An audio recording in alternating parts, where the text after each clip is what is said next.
This 17 News at Noon podcast is brought to you by Clinica Sierra Vista.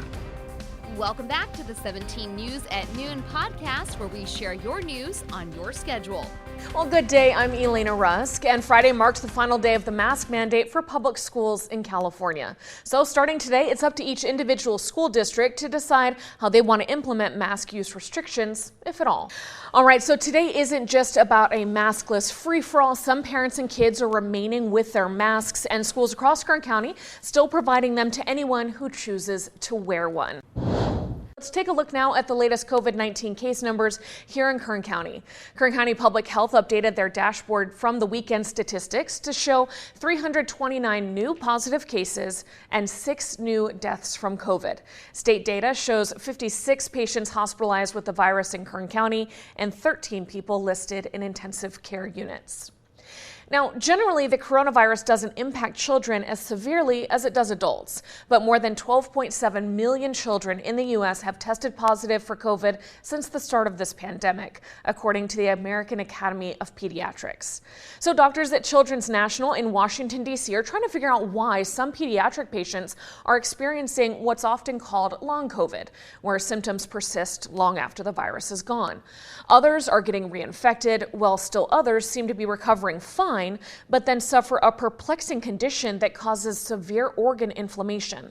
Studies looking at those issues are now being performed at Children's National, along with many other hospitals, thanks in large part to funds provided by the National Institutes of Health. While those investigations are ongoing, the CDC still recommends that everyone aged 5 and older be vaccinated against COVID-19 to help stop the spread of the disease. Hello, this is Tim Callahan with Clinica Sierra Vista, and we're excited to unveil the Community Health Center of the Future, our comprehensive care center. It's located right across the street from Memorial Hospital. We have every service under one roof, from family medicine, OBGYN care, dental services for adults and children, behavioral health, and much more. So find your way to better care at Clinica Sierra Vista this year at our comprehensive care center. Visit our website, clinicasierravista.org, for the latest on this project. We'll see you soon. All right, and now to your follow-up file. We're getting a new report that a woman didn't call 911 during her baby's fentanyl overdose. Doctors at Adventist Health Bakersfield administered 2 doses of Narcan to a 9-month-old who suffered a fentanyl overdose in January. And this is file video from the home on Lake Street where officials say it happened.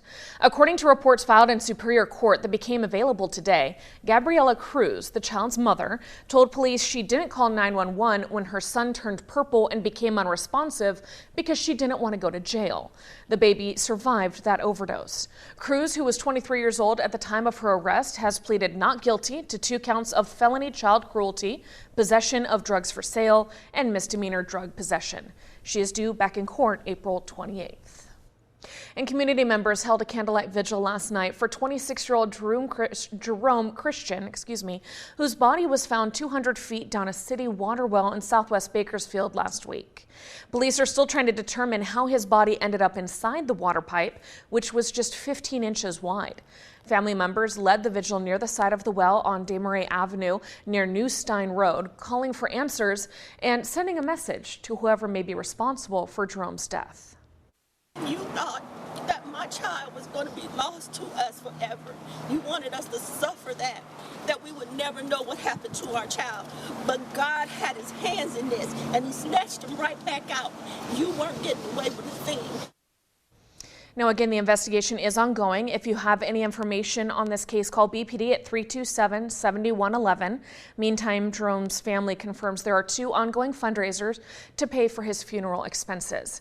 You can find a link to those on our website, kget.com.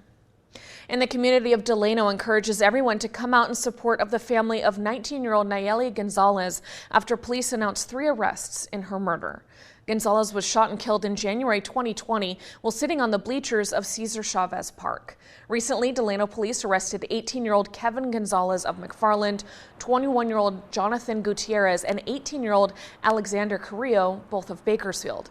A vigil will be held today at Cesar Chavez Park in Delano to remember Gonzalez. It is happening at 6 p.m. and we'll have more tonight on 17 News at 5 and 11. Now to your 17 Crime Watch. Bakersfield police officers teamed up with the California Highway Patrol to crack down on illegal street racing over the weekend. The joint operation in Bakersfield lasted between 6:30 p.m. Saturday night and 2 a.m. early on Sunday. 2 people were arrested for reckless driving, 7 arrested for driving under the influence, and 1 arrested on an outstanding warrant. Officers also impounded 18 cars and gave out 65 citations. Illegal street racing has led to several crashes and deaths in Kern County over the past few months. Now, if you see illegal street racing, call 911. And if you know people are planning on street racing, you're asked to call the BPD at 327-7111. And now to some news around the state as gas prices continue to skyrocket. California lawmakers have introduced legislation that will require oil refiners to disclose how much they make on every gallon sold. State Senator Ben Allen joined consumer advocates to introduce the California Oil Refinery Cost Disclosure Act. Allen says Californians pay an average of $1.09 more per gallon than most other Americans. A 2019 report by the State Energy Commission found that the primary cause of California's high gas prices is simply that the state's retail gasoline outlets are charging more than those in other states. So there continues to be a big black hole when it comes to data with relation to the oil and gas industry and how they price gas at the pump for regular Californians. And I think, of course, the industry prefers that it stays that way. So today we're asking the oil companies on behalf of California drivers, let's end the games of smoke and mirrors, open your books, show the public your true cost of doing business. Governor Gavin Newsom has called for an investigation into the state's retail gasoline outlets, but no results have been announced. Meanwhile, Republican lawmakers are calling to suspend the state's gas tax. The group is having a press conference at a gas station near the Capitol today before attempting to force a vote on the measure in each chamber. However, it is not expected to pass, partly because this measure first requires a hearing, which it has not had. Also, Democratic legislative leaders have no appetite to suspend the gas tax because of the projects, jobs, and other necessities they say it supports. But today's move could at least continue the debate on the best way to address rising gas prices. California Capitol Bureau reporter Ashley Zavala will have more on the vote tonight on 17 News at 6. So let's take a look at those current gas prices. According to AAA, the national average for a gallon of gas is currently $4.32. In California, our state average currently $5.74, and here in Kern County, it's $5.64. Now, to find the cheapest gas prices at a station near you, just head over to our website, kget.com. You'll find it there under the traffic tab. And now to your 17 Health Watch. This year's flu vaccine is not a good match for the flu strain that is circulating for the season. According to a recent report from the CDC, this year's flu vaccine reduces a person's chance of getting a mild case by only 16%. Typically, the flu vaccines are between 40 to 60% effective. The dominant strain detected this season is H3N2, which experts say is troublesome because it tends to mutate faster than other variants of influenza, and it could lead to more hospitalizations and deaths. Experts believe the Omicron surge could be one reason, though, that flu cases were mostly kept at bay, as people were wearing masks, social distancing, and practicing other mitigation measures. A British biotech firm has gotten approval from the EPA for an experimental method to limit the spread of mosquito-borne illnesses. Oxitec will release 2 million genetically modified mosquitoes into parts of California and Florida. The genetically modified mosquitoes are the non-biting male mosquitoes, which then mate with a particular kind of biting female mosquito, and it passes along a gene to the females, which makes the offspring not viable. The purpose is to control the number of kind of mosquitoes that are spreading diseases like Zika, dengue fever, and canine heartworm. The experimental public health effort will still require approval, though, from state regulators before it moves forward. A new poll from the American Psychological Association has found that 8 out of 10 American adults are, quote, significantly stressed. That stress is due to inflation and financial strain, the pandemic, of course, the invasion of Ukraine, and possible retaliation from Russia here in the U.S. Most survey participants say they feel like there has been constantly some sort of major crisis without a break over the last 2 years. So here's some expert advice on some simple things you can do every day to relieve the stress in your life. First, exercise a little bit each day. Even if it's just a few minutes of movement, it can help with stress. And stretch for 2 minutes in the morning and choose simple steps to increase your movement throughout the day, like taking the stairs instead of an elevator. Step 2, make an effort to eat more fruits and veggies throughout the day to boost your body's energy and help you sleep better at night. And step 3, concentrate on your breathing. Bakersfield kicked off its inaugural Restaurant Week event over the weekend, highlighting local eateries around the city. Restaurant Week is designated to give extra attention to local spots and their popular dishes. Many restaurants are offering special deals to customers throughout this event, which offers a mobile pass where customers can check in at each restaurant. By checking in, once you check in, that enters you into a chance to win a $100 restaurant gift card. Check in 3 times, you'll be entered to win a chance for a $250 Visa gift card and a Bakersfield swag bag.